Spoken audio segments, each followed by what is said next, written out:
नमस्कार, मी मेगन आणि इथे स्थानिक आणि युथ बीट्स फॉर क्लायमेटची टीम आहे आणि आत्ताच आम्ही इथे एक स्वच्छता मोहीम राबवली आहे. आम्ही डोंगोबाच्या देवराईमध्ये उभे आहोत आणि सर्वात जागृत असं हे देवस्थान.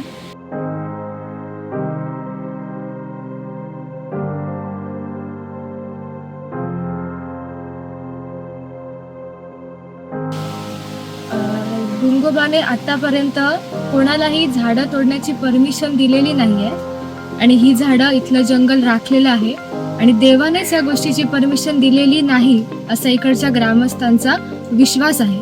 तर आम्ही सर्वजण तुम्हा सर्वांना विनंती करतो की निसर्गातच देव आहे आणि त्या देवाचा आम्ही सन्मान आपल्या कृत्याने सुद्धा करूया. आपण जो मानवनिर्मित कचरा करतोय त्या कचऱ्याने आपण आमच्या देवाचा अपमान नको करूया. जो प्लॅस्टिक आहे, तेलाच्या बॉटल असतील किंवा ज्या अगरबत्तीचे पुडे असतील, ह्या सगळ्या गोष्टी आपण जर वापरतोय तर त्या इकडनं आपण घेऊन जाऊया आणि निसर्गाचीही काळजी करूया, आपलीही काळजी घेऊया आणि देवाचा खरोखर आपल्या कृत्याने सन्मान करूया.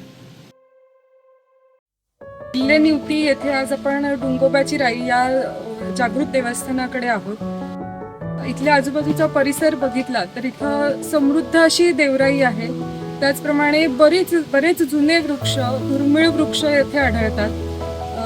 स्थानिकांची चर्चा करताना असं आढळून आलं की इथं जी सुंदरीची झाडं आहेत, जी जास्त करून भारताच्या पूर्व किनाऱ्यावर आहेत, ती फक्त सिंधुदुर्गात पश्चिम किनाऱ्यावर आढळतात. तर ही झाडं इथे कधी आली, कुठून आली, किती वर्ष रुजू आहेत याची खात्री कोणी देऊ शकत नाही. त्यांना असा एक लोकांचा समज आहे की ही जी काही राई आहे ती एक आपल्यासाठी दिलेलं देवाचं वरदान आहे, डोंगोबाचं वरदान आहे. त्यामुळेच हा परिसर आजपर्यंत जपला गेलेला आहे. तर ही जी कांदळवनात ही झाडं मोडतात,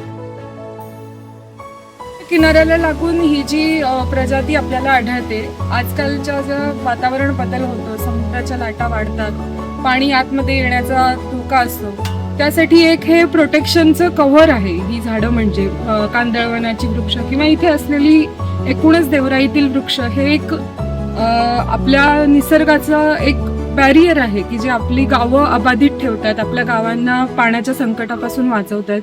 ही कदाचित डोंगोबांनीच केलेली एक योजना आहे ते किल्ले निवती हे गाव वाचवण्यासाठी. त्यामुळे स्थानिकांना पण या गोष्टीची माहिती मिळावी, बाहेरच्या लोकांना पण या गोष्टीची माहिती असावी की ही झाडं जपणं आणि आपल्या देवानी आपल्याला दिलेलं वरदान जपणं हे किती महत्त्वाचं आहे, जेणेकरून आपल्या गावाचाच यामध्ये फायदा आहे. ही स्वच्छता मोहीम करताना मी स्थानिक म्हणून जबाबदारीने काही गोष्टी केल्यात, कारण का माझ्याही काही गोष्टी इकडच्या मान्य आहेत, देवाच्या बाबतीतल्या श्रद्धा मान्य आहेत की देव इथला कुठच्याही वस्तू बाहेर न्यायला देत नाही, त्याचे त्रास स्थानिकांना होतात. ही जबाबदारी लक्षात घेऊन आम्ही फक्त प्लास्टिक जमा केलेलं आहे जे माणसाने आणलेलं आहे.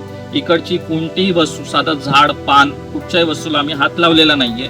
त्याची जबाबदारी मी घेतली आहे आणि ती पूर्णपणे ही साफसफाई होताना मी स्वतः उपस्थित होतो. आणि प्लास्टिक आणि इकडची ग्लास जी काही माणसाने आणलेली आहे ती फक्त आपण जमा करून बाहेर नेत आहोत आणि ह्याचा त्रास हा ग्रामस्थांना होणार नाही याची काळजी मी नक्की घेईन.